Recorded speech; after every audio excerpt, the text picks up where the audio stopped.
Families, Part 2. Environmental determinants.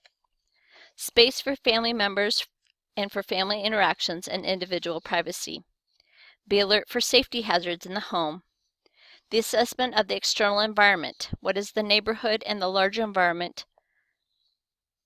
Also assess the physical environmental characteristics such as the type of home, degree of industrialization, crime rate, and the sanitation. Sociocultural determinants. Assess the family roles. Is there family conflict? This is a demand of a single role that are contradictory, or when demands are attending several roles, contradict or compete with each other. Or role overload. This occurs when the family members assume multiple roles. Here the individual is confronted with too many role expectations at one time. Even though these expectations do not contradict each other, they do spill over with stress. And this is stress that accumulates and takes a toll on the person experiencing stress that may then affect relationships with other family members.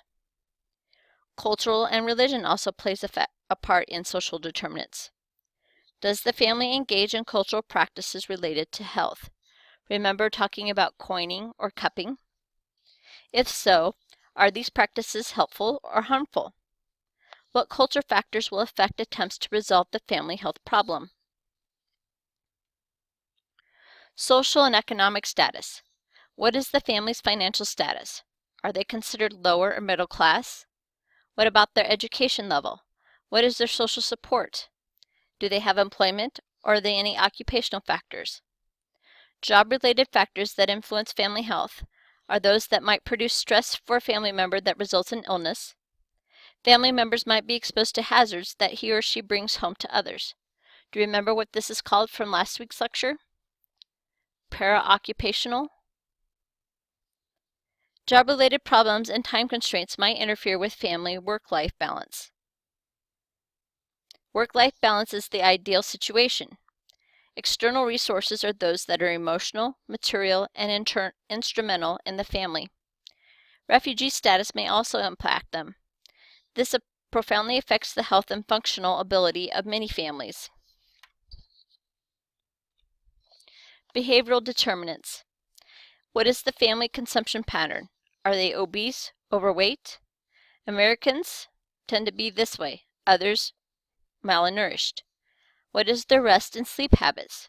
Do they have a new baby? Are they different working schedules where one works nights and one does not?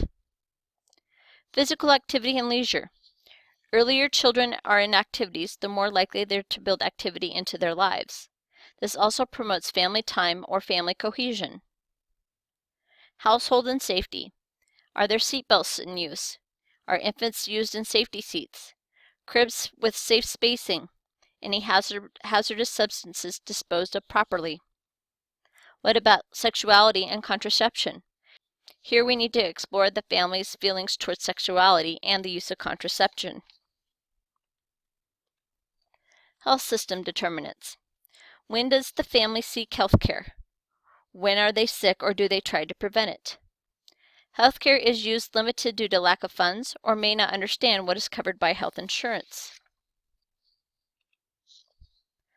To prepare for a nursing diagnosis, diagnostic and reasoning enable the nurse to make informed decisions about the healthcare needs of a family.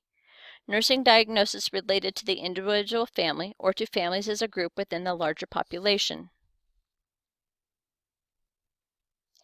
When planning and implementing healthcare for families, there has to be some indication of a need for intervention based upon the nursing diagnosis derived from the family health assessment. These include illness in a family member with a detrimental effect on the family unit, family factors that contribute to ill health in a family member, recent diagnosis of a serious illness of a family member, marked deterioration in the health status of a family member, hospital admission or discharge of a family member, missed or delayed developmental milestones, death of a family member, presence of the determinants of health factors detrimental to family health and function. Here is the primary level of prevention. Here the family members will need to be educated in adequate nutrition, rest, physical activity, and safety education. Illness prevention may include teaching about effective hygiene, referrals for immunizations, and advocate for access to safe water and food supplies. To look at this at a group level, here are the advocacy in the environmental protection and social justice. This is where it's assured available services for health promotion and illness prevention to families.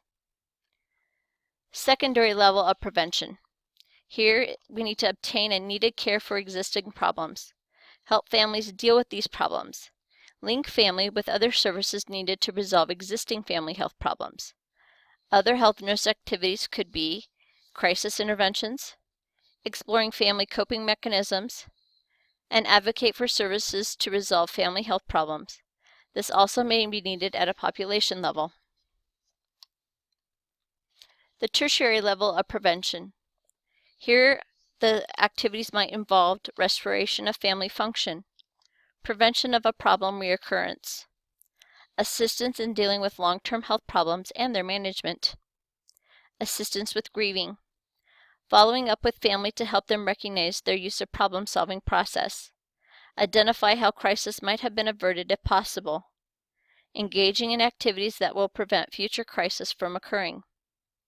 At the aggregate level, here it needs to be advocated for the development of respite services for family caretakers. Create support group for crisis-prone families to help them avoid future crisis. When evaluating the family care, examine whether care has resulted in expected outcomes. Have health problems been prevented or resolved? Assess the interventions and the implementation. Were the interventions appropriate to the family's cultural beliefs and practices? To the family's educational level? Did the family experience frustration in following through on referrals because the nurse did not select appropriate resources or did not effectively prepare the family to act on the referral? At the aggregate level, the focus is on the outcomes and the process care for groups of families. Families are an important part of the community. The family impacts so much of the individual's health as well as the community's health. This is a picture of my dad's family. This is my dad. He's the middle child. He has 2 older sisters, a brother, and another younger sister. I am 10 years younger than this sister. My parents had me when they were 17, excuse me. This uncle has died from a massive heart attack. Both my grandparents are deceased. I also have another aunt who would be even older, but she died from polio. Just find it interesting to see how families can change over time. How about your families? What is their health status?